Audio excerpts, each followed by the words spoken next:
Hey everyone, it's Quentin Figueroa with SlayerMint.com, and we are going to be talking about how your child is your responsibility.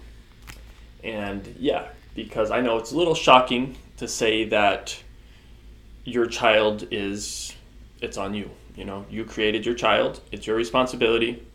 It's your choice to have a child, and it's something that you're responsible for, even though it seems these days, especially in Western society, we seem to pawn it off onto other people through the state. But that's not necessarily correct, or I don't think that's right, and we're going to kind of talk about that a little bit. Now, when you have a child, that is a choice. I mean, pretty much all cases except for rape, a few exceptions, you're having a child by choice. You might accidentally have a child, but the sex that creates the child is not an accident. People voluntarily choose to have sex, and they know every time that they have sex, they have the possibility of having a child at some point. So that's kind of a choice that you make, and the result of that choice is your responsibility, right? It's not somebody else that's having the sex. You're having the sex, you're creating the child, so it's on you. That's your action and your consequences. And so we'll see something like a single mother struggling with children, and we'll say poor her, she's a victim. How did she end up like that? That's so wrong, when that's a choice to put yourself in that situation, right? So in order to be a single mother, maybe the guy left her and the guy sucked, which that's questionable too, because if the guy was the type of guy that would leave you, why would you be with a guy like that in the first place?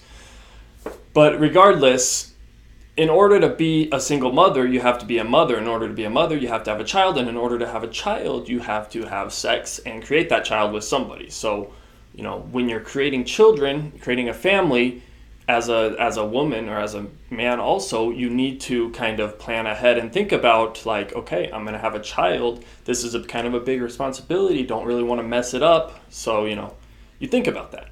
And yet we have single mothers, and we act as if somehow they just magically ended up with these children, and now she's a victim and she has to take care of these children, and it's such a burden on her. It's okay, that's her choice. That's her reality, deal with it. And people don't want to deal with it because they don't have to, because they can manipulate people, and that's what they do. Just because you can physically have a child doesn't mean that you're ready for a child, right? I mean, there's a whole part of raising a child that, it has nothing to do with physical maturity. It has to do with your emotional maturity, your spiritually. It has to do with your character. Has to do with a lot of attributes of yourself outside of just, can you physically have a child? And just because you can physically have one doesn't mean you're ready, and there's a lot more that goes into having a child. And why I need to say this is kind of sad, but I do, because we're so manipulated into thinking that children just magically show up, and now it's the burden of society. And because that's kind of what's happening now, is that we've shifted the responsibility of parenting away from away from the parents, and we've shifted it over now to societies, right? So the parents aren't fully responsible for their child now. It's partially society. So, if they mess up or they didn't quite plan it out correctly, the society will step in and help them. It'll subsidize that decision, right? So somebody needs money to help pay for food or something. Society steps in and says, okay, here, let's do that. Rather than you choosing a good husband that can provide financial resources, or saving money, or getting into that position where you can afford to raise children, people just don't plan ahead. They have them, and then society, the state, the government, tax dollars step in and subsidize that and say, okay, well, this will take care of you, and that type of thing. And that is kind of what happens. And then it skews the choices, because that's kind of how that works, is people know that, okay, the state's there to back me up. It's just like any other type of moral hazard. When you know that you're not going to face a penalty for this type of thing, or that you're actually going to be rewarded for having children and that type of thing, then you're going to exploit it. You're going to take advantage of it, and you're going to become a lower quality, or at least you're not going to work on yourself as much. You're not going to plan as far ahead.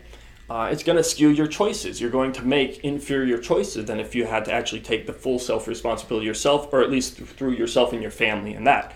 Because that's kind of what used to have to happen, is if you had a child, too soon before you were fully ready to take care of the child, rather than coming to the state and, saying like, pay for my child, force everyone to pay for my child and give me resources, you would instead not be able to do that. So you'd have to go to your family, you'd have to go to your friends, your church, charity, and these types of institutions, and they would now have to decide how to help you or whether or not they want to.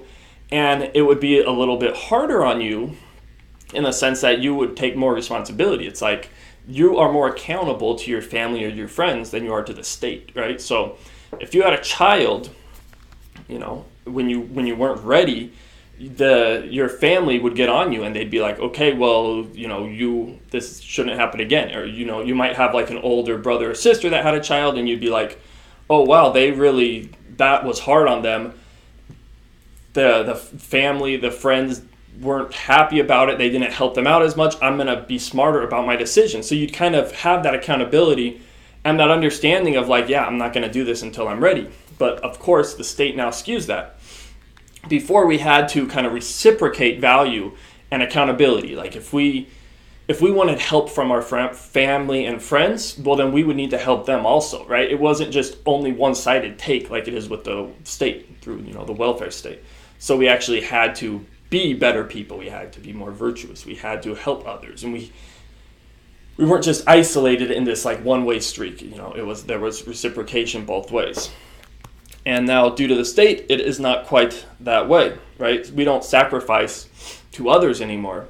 We make others sacrifice to us. So all the people that have money, that plan ahead, that are able to pay taxes, they now sacrifice for the people that don't have money, that just have children, or that make decisions that they know the state will step in to subsidize. So that's what happens. And you have this huge moral hazard of the state. And it allows for and it promotes people making bad decisions. Because we all know that children are expensive. It's one of the most expensive things an adult will go through, right? Raising a family is expensive. It's time consuming. It's one of the most difficult things in life. One of the most difficult jobs there is. I mean, ask any mother, ask any father. Being a parent's not easy. It's incredibly challenging, but it's rewarding and it's awesome also. It's like the best job also, but it's challenging, and challenging things a lot of times are good. But anyway, so children are expensive, and we act as if having 10 children on welfare is the same as having one child on welfare. Because when you have children on welfare, there isn't that expense kind of metric coming into play. Because we all know if people didn't have welfare, they're not going to have 10 kids. Their family, their husband, it's going to be hard to support that. It's not. Some people can do it, and if they can, great. But 10 children's not easy. 5 children's not easy, right? It takes resources. Every child is more resources and more time.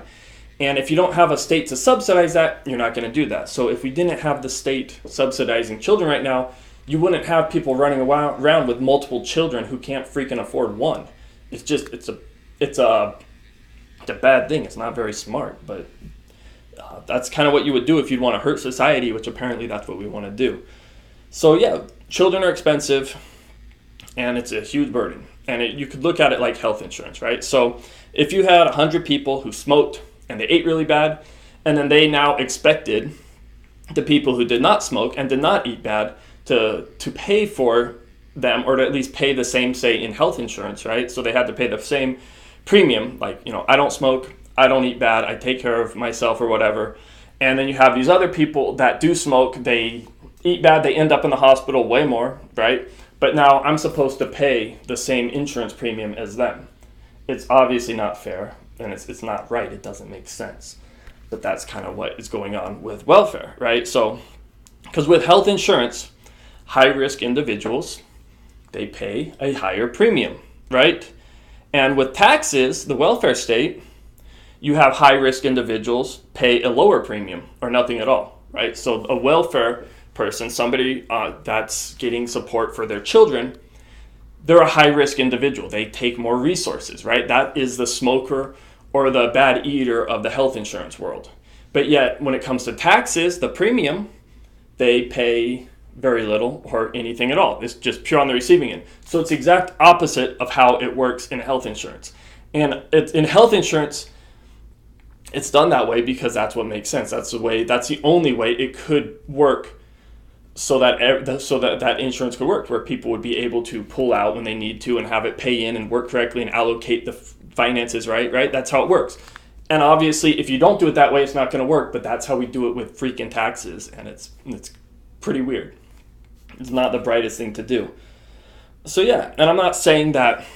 Obviously, I'm not saying having children's bad. I'm not saying smoking's bad. I'm not saying eating bad is bad. Do what you freaking want to do. The problem is when you do it, it creates bad consequences, and then you force other people to subsidize the consequences of those decisions you make. If you want to smoke, who cares, right? But if you want to smoke and then now have other people pay for your medical expenses, that's not right. That's not fair. It doesn't make sense to most people. Most people get that, right? So if you want to have children, great, have children. But if you want to have children and now expect other people to pay for them, that's not right? It's like you're interfering with other people for no reason. They're not making that decision, and now they're somehow having to accept and face the consequences of your decisions. It's kind of weird, and that's what's going on, right? And that's, normally why smarter and wealthier people, they at least now have fewer children, because they know it's a big commitment, challenging, going to take a lot of time and resources, so they don't do it. And it's kind of ironic because the intelligence that got them wealthier and this type of thing, right? It's the same intelligence that lets them see ahead kind of further and see that children are expensive. I'm not going to have children until I'm ready. Poor people, not so much, right? They just kind of, or at least less intelligent people, it's not even, I'll talk about that later. They know what they're doing. It's just, they're just manipulative. Okay, so people say it all the time. But what about poor people, right? Poor people are always the freaking scapegoat used to promote any type of program, or to, for any type of virtuous government program and any type of guilt trip that you're going to put on people. It always has to do with poor people, and you don't care about poor people, and blah, blah, blah. Right? So let's look at it a different way. So poor people, they don't come from nowhere, right? Poor people are created, right? And poor people usually come from poor families. And so when a poor person has a child, that child is now poor, right? Because the person is poor, and they're like, okay, I'm poor. I'm going to create another poor human being, right? Because I'm poor, and they're going to be what I am for the most part, right? So they're poor now. And when a rich person has a child, that child is now born rich, right? So poor people create poor children for the most part. Rich people create rich people. And I'm not saying you can't move from where you freaking are born. I'm saying, but you're born into kind of that situation, right? So that's what happens. And I'm not saying it's bad to be poor or it's good to be rich. I'm not making a moral case. I mean, there's lots of things to learn from being poor or from being rich. It's like they all have different kind of attributes and things you're going to go through in life. I'm not making that case. But the thing is, most people do say that being poor is bad. And if they're saying that being poor is bad, then why would you have a freaking kid when you're poor? Why would you create a poor kid if being poor is bad, right? And if it's not bad, well, then have a kid when you're poor. That's fine. I don't care. But don't force somebody now to pay for your children because you're poor. It's like, if it's okay to be poor, well then fine. Have children when you're poor. No problem. Just don't make people feel guilty about having to take care of your children that you can't take care of, right? You kind of see how that's weird. So it's more so when you use being poor as an excuse to get resources from other people, right? And it's weird because we have people that keep scaling poverty by having children when they're poor, right? And again, smarter people know not to have children when you're poor. It's kind of like one of the ways to not be poor is like children kind of make you poor, because it's hard to get out of poverty when you have 5 children, no husband, and you have to make do. It's like you've kind of messed up at that point. Oops, too late, and now you're kind of screwed. You can't do much. But if you choose not to have children, and you stick it out with a husband, you build up some financial resources, some saving, and you kind of get ready for that. Then when you have children, it's not a big deal. You're ready. You have your job, you have kind of your savings somewhat ready. It's not that challenging. So, people keep scaling poverty. And you can't say they don't know better, because before the welfare state, we didn't have as many single moms or as much of this welfare state raising where people where they make inferior decisions and they have more children and they do things that make their lives harder, and they make the children's lives harder by bearing children into poverty, right? So people know better. And before the welfare state, they would not make these decisions. They would be a little bit smarter and plan ahead because they kind of had to be. You had to take responsibility for yourself. You were more accountable, because if you weren't going to have the state to bail you out and that type of thing, right? So people do know better, but they don't care. They want to manipulate people. They're going to take the easiest route they can. And if you have a welfare state that will steal resources from more productive people and give them to you, if you're less productive or poor, then you're gonna want that. Who's not gonna want that, right? And you're just gonna want more of it, and you're gonna change your life around that. So it's obvious. So yeah, when these people who are less wealthy have children, they're not having children out of virtue, right? It's not like they're having children out of love, like they love their children.